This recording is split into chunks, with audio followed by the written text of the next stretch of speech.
The Girl in the New Dress by Larry Lampier. Laura gazed lonely at the ocean blue floral print dress displayed in Lily's boutique window. It's just perfect, she thought.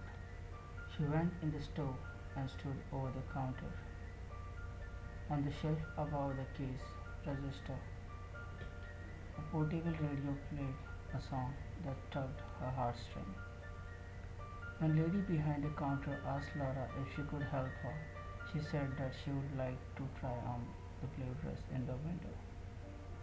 The clerk undressed the mannequin and directed Laura toward a small room in the far corner. She removed her blouse and jeans and slipped on the dress. The mirror around the little room revealed a slim, curvaceous, huge figure hugged strongly inside the dress. She twirled and waved red hair bounce about and blended enchanting with the ocean blue flow that surrounded her. My Blair will just flip when he sees me, she thought. Blue was Blair's favorite color, and she could hardly wait to see his eye light up and his wide smile as he gazed at her in the new dress. The way he had gazed at her on the first date. She would capture that exhilarated moment and store it in her world of keepsakes, her heart. A wild toothy smile complemented the sparkles in her eye. She touched the glinting gold chain that enchanted an interesting neck. It was a gift from Blair. The dress, $38.99 price tag, was within her budget, and she did not hesitate to buy it. In the background, the radio poured out bad news. The slasher who had brutally murdered four young men was still at large. On Lexington, a fire had claimed a family of five. A rabid German Shepherd dog had killed its owner and was still on the loose. The municipality BlackRock announced that 2% tax hike was come into effect in the coming fiscal year. Laura did not let bad news get her down anymore. The world was filled with it, and one just had to deal with it in her own way. It fits okay with you, Laura said to the clerk. I would like to keep the dress on as I am going to meet Blair. Just utter of his name caused her heart to flutter. You are the first customer who had ever made the request, the clerk said. She smiled. However, it is written on all your face that your Blair is very special to you. It will be shame to see the glow leave your face. Laura imagined that the glow on her face with the clerk referred to must be similar to the happy little face on her children's at Black Rock Elementary, where she taught. She thanked the clerk and left the boutique, carrying her own dress in a Tilly's shopping bag. She smiled at passengers by. She smiled back. They smiled back at her.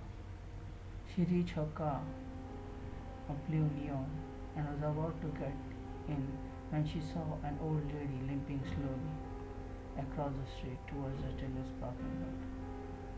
The street light wrinkled green and impatient door honked horn and shouted despairingly remarks at her. Laura threw the shopping bag in the front seat and hurried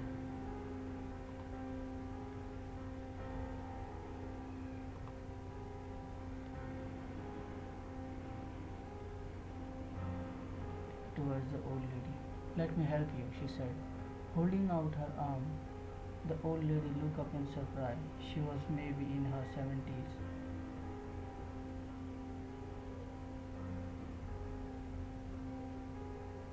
Her face was a map of wrinkles, and there were deep puffs under her eye. She flashed yellow scented teeth and held on the Laura's arm. Laura allowed the lady to lean against her as she helped her across the street. Thank you, kind Lydia, the old lady said, breathing heavily.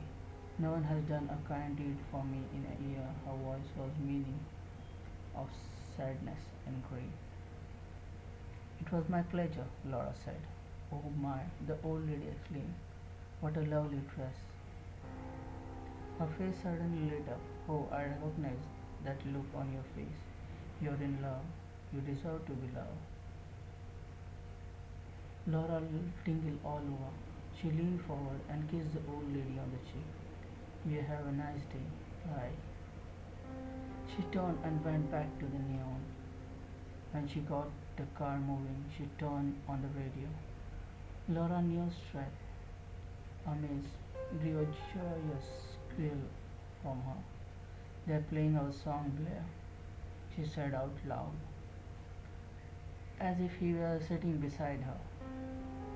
She had her own castle of Lone Star in the glow box and played Amaze. Every time she went to meet her Blair, she tingled as she recalled the special night when Blair had possessed his love to her. A speeding silencer volume police cruiser passed her. Maybe the two officers she had glimpsed in the front seat of the cruiser were dealing with someone of a bad news she had heard on the radio news at Talis, she thought. The sound of Amaze faded and another country love song began. Laura barked the neon for a red light. She leaned over the open the glow box. She picked up the Lone Star cassette and saw the narrow gold color box, the gift box that had contained a 20-carat gold chain circling her neck. For a moment her smile waved and streak of loneliness embraced her. Then she glanced down at her new dress and her spirit reserved to its highest gear. She smiled. She closed the glow box and inserted the cassette into the player. When the street light flashed green, she started on her way, humming the word of Amazed with Lone Star. In the distance, the sun was an orange ball setting below the mountain. As she drove, her thoughts returned to the old lady that had helped earlier. You are in love and you deserve to be loved, she said. Of course she did. It was all she lived for nowadays. When she recalled Calvin Street, dust had settled on the black rock. At the moment she saw his coming out of the store, he closed the door behind him and locked it. She pulled a neon into the driveway of Simpson Electronics. He was handsome, Blair, her Blair. He was especially handsome that evening in this grey pinstripe suit. He rarely wore suits, mostly at weddings and funerals. She turned up the stereo volume and their song drifted across the driveway. She opened the glue box and took out the gift box. She liked to carry the box with her. Then she went to greet him. He walked towards the car now. She got out of neon black. She called. He stopped and looked in her direction. She hurried towards him. Do you like the dress? She said. He thrilled as if she molded it for him. I bought it specially for you. He looked at her strangely. Where was the twinkle in the eyes and the wide-eyed smile she expected? He doesn't like the dress? She thought. She couldn't understand. He liked surprises, and it was new dress. It was his favorite color. I'm sorry, he said. You have mistaken me for someone else. Her heart sank. Her lips quivered. No, she cried. You are my Blair. My name is Todd. He said. I'm sorry. You're doing it to me again, she flirted. I thought you had changed, but you're still a deficient bastard. She gasped at her. My God, she thought, she's looking at me as if I am some kind of freak. I have something for you, she said. She lifted the cover of the box. The black-handled blade stone in her half-darkness. She gripped the handle and pulled the knife out of the box. She swept at him and blade slashed her throat. and slashed his throat. Now give me that wide-eyed gaze, she thought. Still no smile, only an expression of shock and terror. A neat, bloody gash along his throat. He tried to speak, as if to call out, but only a gargling sound could be heard, as she was the only one there to hear it. She slashed him again, and the blood spurted out from his chin. He raised his hand in front of him, as if to ward her off. She slashed his hand. He turned and tried to run out, but collapsed on the pavement. He wasn't the Blair, not the one who had promised her to marry and love her forever. She slashed him again. He was the old Blair, the one who had run out on her. She slashed him again and again until the suit was splattered in blood. He twitched like a dying fish stranded on beach. She watched him gargle down his own blood, just had she had watched the four of others. The gargling stopped, the twitching stopped. He started up at her with unblinking eye. She wiped the blade over her dress. The dress didn't matter anymore. It was worn. She would go home and dispose it in her backyard as she had done with the other four dresses. When she finally found the Blair, she would find him. She wanted him to see her in a new dress because he liked surprises.